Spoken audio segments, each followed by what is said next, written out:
নমস্কার,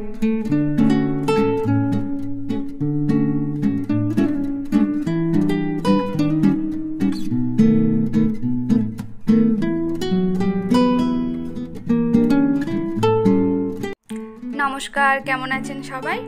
আশা করি সবাই খুব ভালো আছেন। আমিও খুব ভালো আছি।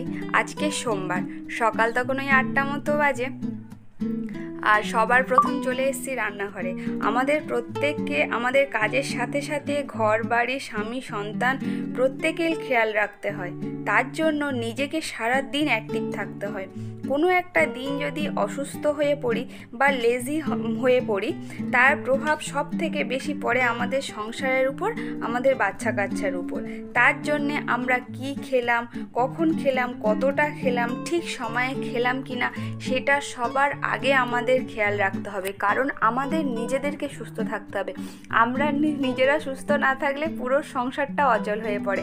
যাই হোক, তাই সকাল সকাল না আমি চেষ্টা করি দুধ চাটা অ্যাভয়েড করা। আমি দুধ চা খেলে না আমার প্রচণ্ড সমস্যা হয়, মানে সেদিন আমার সারা দিনটা খারাপ যায় আর মানে খুব শরীরের মধ্যে অস্বস্তি লাগে। তাই আমি চেষ্টা করি যে সকাল টাইমে আমি একটু গ্রিন টি খাওয়ার, তারপরে যা একটু টিফিন করব।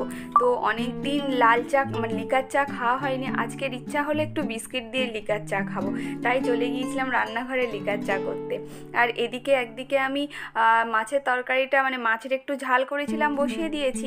আর নিচে মাছ এসেছিল, এই যেই মাছটা আমি ধুইলাম, আমাদের কুলপিতে এই মাছটার নাম না আমরা ওই খপখপি মাছ বলতাম।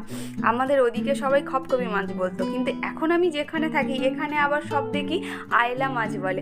আমি জানি না আসলে মাছটার নাম কি, কিন্তু মাছটা না যথেষ্ট ভালো খেতে, মানে আমার খুব ভালো লাগে, আমার বাবারও খুব প্রিয়। আমি মাছটা যখন এনেছি বাবা আমার কাছেই ছিল, বাবা দেখে বলছে এই মাছ কত করে নিল? আমি বললাম 220 টাকা 220 টাকা কিলো নিল। বলছে এই মাছ 220 টাকা কিলো? আগে এই মাছ 60-70 টাকাতেও কেউ খেত না। যাই হোক, এখন সময় গেছে, দিন পাল্টেছে, তারপরে লকডাউন গেল, করোনার সময় গেল, তাই প্রত্যেকটা জিনিসের দাম বেড়ে গেছে। আর এই যে নদীর মাছগুলো না খেতে একটু ভয়ই লাগে, কারণ আদা রসুন দিয়ে রান্না করতে হয় না। সত্যি কথা বলতে অনেকে তোমরা হয়তো শুনলে একটু হাসাহাসি করবে, আমি না আদা রসুনটা একটু কমই খাই। নদীর মাছ হলেও আমি ওই পেঁয়াজ, টমেটো, ধনেপাতা এইগুলো দিয়ে করি। যাই হোক, আজকের আর এই মাছটা রান্না করব না, আজকের এই মাছটা রেখে দেবো, ওটা কালকের করবো। আর আজকে দেখলে আমি শোল মাছের ঝাল করে নিয়েছি, ওই একটু জিরে গুঁড়ো মানে জিরে বাটা দিয়ে, পেঁয়াজ টমেটো দিয়ে শোল মাছের ঝালটা না আমাদের বাড়ির মানে সোপান খেতে বিশেষ করে খুব পছন্দ করে। মেয়ে তো মাছ খায় না, তাই মেয়েকে বলে লাভ নেই। তো এদিকে আমার রান্না সমস্ত কমপ্লিট হয়ে গেছে, সমস্ত ঘর মোছা হয়ে গেছে, সব কিছু করা হয়ে গেছে। এবার চলে এসেছি রান্নাঘরটা পরিষ্কার করতে। তো রান্নাঘরটা ভালো করে পরিষ্কার করে নিয়ে আগের দিন চিমনিটা পরিষ্কার করেছিলাম, আর আমার এই কাঁচটা আর পরিষ্কার করতে মনেই ছিল না। তাই আজকের এই রান্নাঘরে পরিষ্কার করার সময় হঠাৎ করে লক্ষ্য পড়লো যে কাঁচের উপরে হালকা হালকা দাগ হয়েছে, তাই আবার উপরের কাঁচটাও ভালো করে পরিষ্কার করে নিলাম। আর এদিকে মেয়েও স্কুল থেকে চলে এসছে। আজকের আর ও আমার কাছে আসেনি, আজকের আর ওর দেখা নেই। ও ঘরের দরজা বন্ধ করে কিছু একটা করছে। আমি বুঝতে পারছি আসলে ব্যাপারটা কি হয়েছে বলো তো। আমি আগের দিন বলেছিলাম না আজকের আমাদের অ্যানিভার্সারি, তো ও তো জানে, ও এই ডেটটাকে দাগ দিয়ে রাখে। তো ও কিছু একটা কাঠফাট বানাচ্ছে, সেটা আমি বুঝতে পারছি, কিন্তু আমি আর ওকে কিছু বলিনি আর কি। বাচ্চা মানুষ কিছু একটা সারপ্রাইজ প্ল্যান করেছে। তো দেখলাম স্কুল থেকে এসে আবার নিচে গেল, নিচে হাউজিংয়ের মানে চারদিকে একটু গোলাপ ফুলের গাছ, দেখলাম গোলাপ ফুল তুলে নিয়ে আসলো। যাই হোক, মানে কিছু একটা বানাচ্ছে, কাঠটার কিছু একটা বানাচ্ছে আর কি।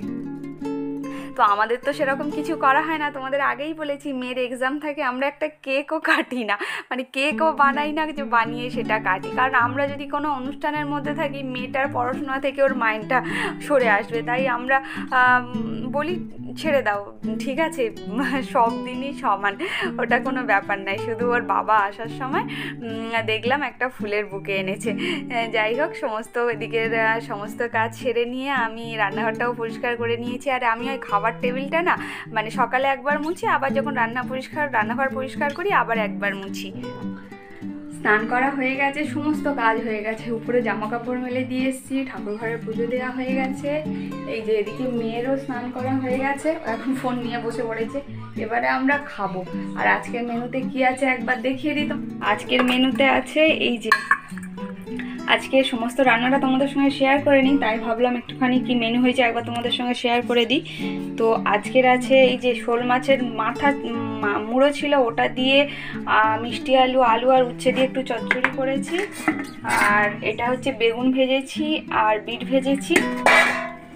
আর এটার মধ্যে আছে ওই যে কালকের মাটন করেছিলাম না, একটু ঝোল আর আলু থেকে গিয়েছে। আর এখানে আছে শোল মাছের ঝাল।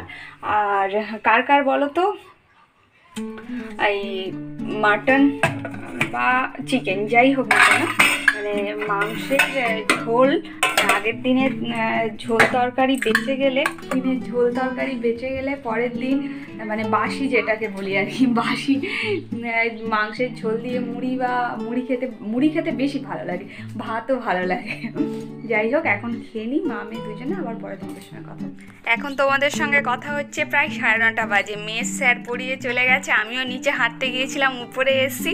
তো ওর পাপা দেখলাম একটা ফুলের বুকে নিয়ে এসছে। আর ও যে এই যে এতক্ষণ ধরে বলছিলাম না দুপুরে দরজা বন্ধ করে কিছু একটা বানাচ্ছে, তো বাবার মানে মার বাবার জন্য এই কার্ডটা, আমাদের জন্য এই কার্ডটা বানিয়েছে। তো ওর ফুলের বুকেটা ওর বাবা এনেছে, ও বলছে না এটা আমি তোমাদেরকে দেবো। যাই হোক, ও না এই দিনগুলোতে খুব মজা করে। তো আমরা ওর সঙ্গে একটু হাসি ঠাট্টা করছিলাম। তো এই দিনটা আমরা এরকমভাবে, আজকেকার দিনটা এরকমভাবে আমরা ছোট্ট করে একটু সেলিব্রেট করলাম নিজেদের মতো করে। আর আমি এই ফুলের বুকেটা রাখতে যাচ্ছিলাম। আর আমার না যতগুলো ফুলদানি ছিল, মেয়ে তখন ছোটো ছিল না, সব কটা ফুলদানি ভেঙে গেছে, এখনও একটাও ফুলদানি কেনা হয়নি। তাই আমি বলছিলাম যে এবারে আমার ফুলদানি কিনতে হবে। তো ভাবছিলাম এই বোতলটার মধ্যে হয়তো ঢুকে যাবে, তো দেখলাম না বোতলের মুখটা সরু, ঢুকবে না। তো কোথায় রাখবো মানে সেটাই ভেবে পাচ্ছিলাম না। তারপরে একটা বোতল বার করলাম, সেটার মধ্যে অল্প একটু জল দিয়ে ভালো বানিয়েছে গো বুকেটা।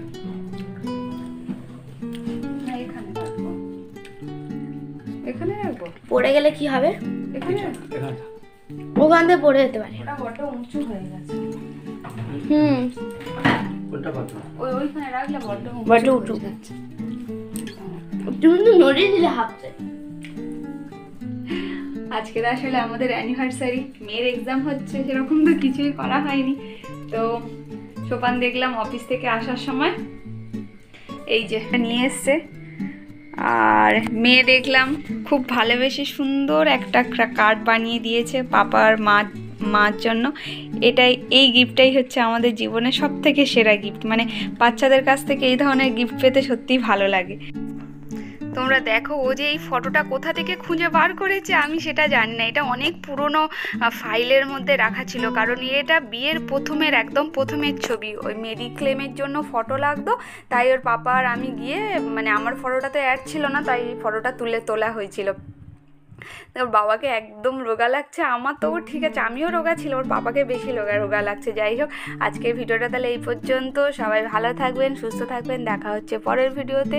আজকের তাহলে আসি, টাটা। আর যারা আমার এই ভিডিও ইউটিউব থেকে দেখছেন, যদি নতুন বন্ধু হয় প্লিজ সাবস্ক্রাইব করে দেবেন। টাটা।